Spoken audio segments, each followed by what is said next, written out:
We are in the Litchfield Hills of Litchfield County, Connecticut, which is the northwestern part of Connecticut. And we live here, I guess. The major reason is we had a summer house here before we moved away from Washington. And we had the summer house here because I spent my summers as a boy coming up from New York here. And I very much like it, and it's conducive to writing. There are a lot of writers up here. Well, a typical day when I'm actually writing would involve getting up pretty early, usually 4:30 or 5 o'clock, and working on research, reading in a somewhat technical way, reading so that I'm outlining things I want to use, and then writing on a word processor for somewhere between 3 or 4 out of the first 5 hours, and then taking a break sort of by 11 o'clock or thereabouts. And from 11 to 2 o'clock, I may go somewhere.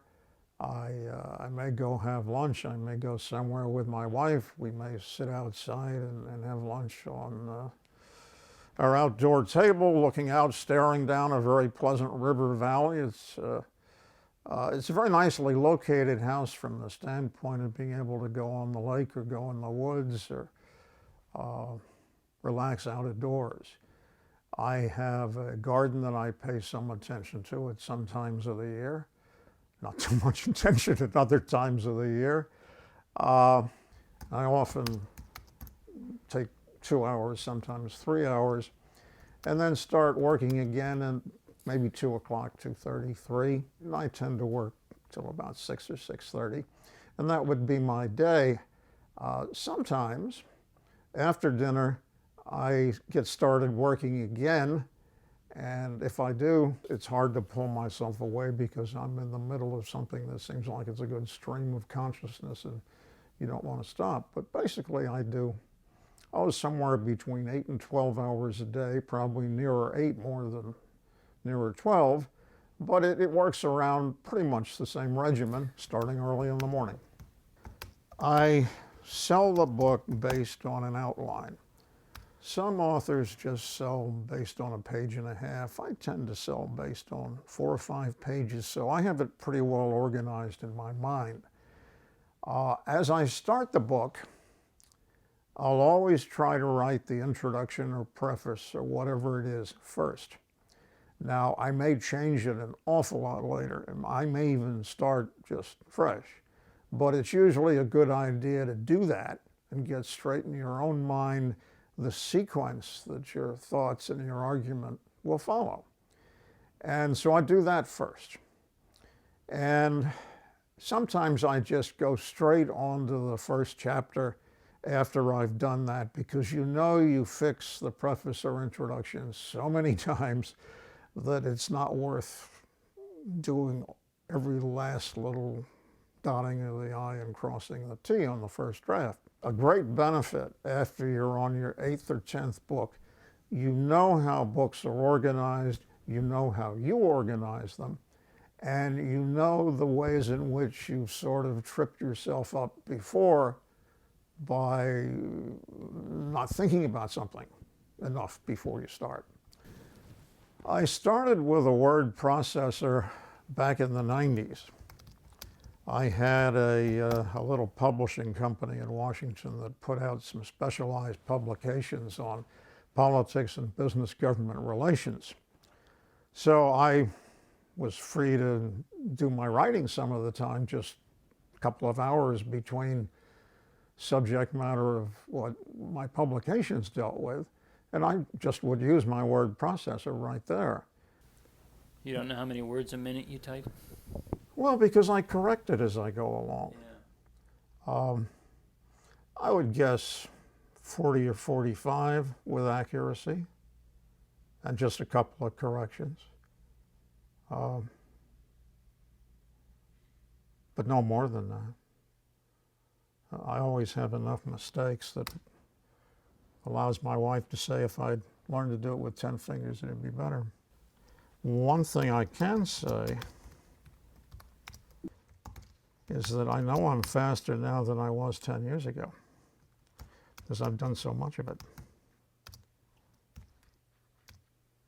I actually had during one 6 calendar years where I had 5 books come out.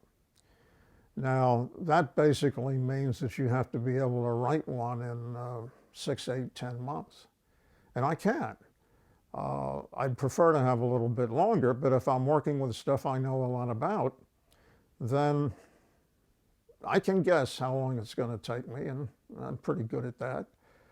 Once in a while I get caught and my schedule goes down the drain because I know I have to spend twice as much time on chapter 6 as I thought, but usually not. By the time you're, and this one will be it's 14th or 15th, depending on how you count one of the early ones.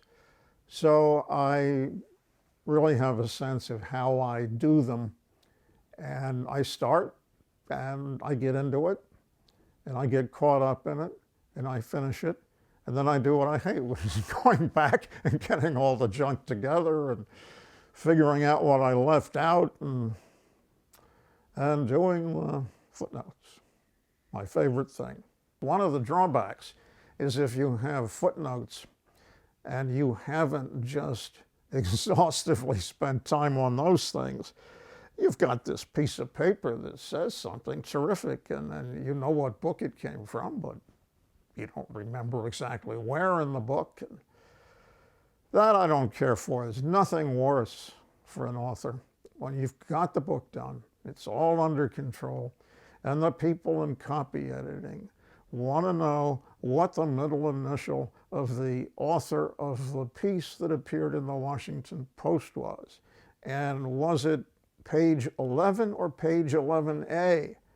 And you're tempted to tell them exactly how important you don't think that is, but it does help to have a good set of notes that tell you where you got it. And I have not totally and completely successfully integrated that part of it. So there's always 10 or 20 of these things at the end of the book. Where the hell did I get that? If we could go back in time and observe you writing your first book, how different would that be? How much have you changed? Well, my first book was actually my second book, except that nobody, and I don't even think I ever really submitted it anywhere.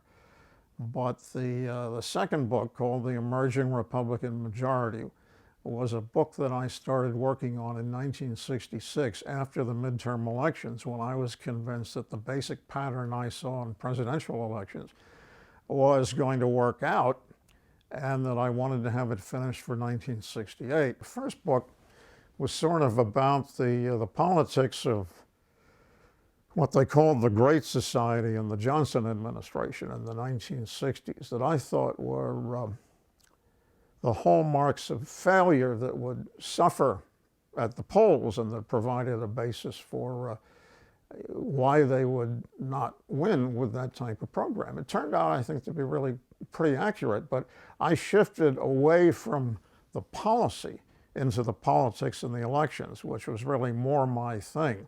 And that book, which described how the country would change politically and that the Republicans would dominate the presidency, was the Emerging Republican Majority. That did not have too much policy in it.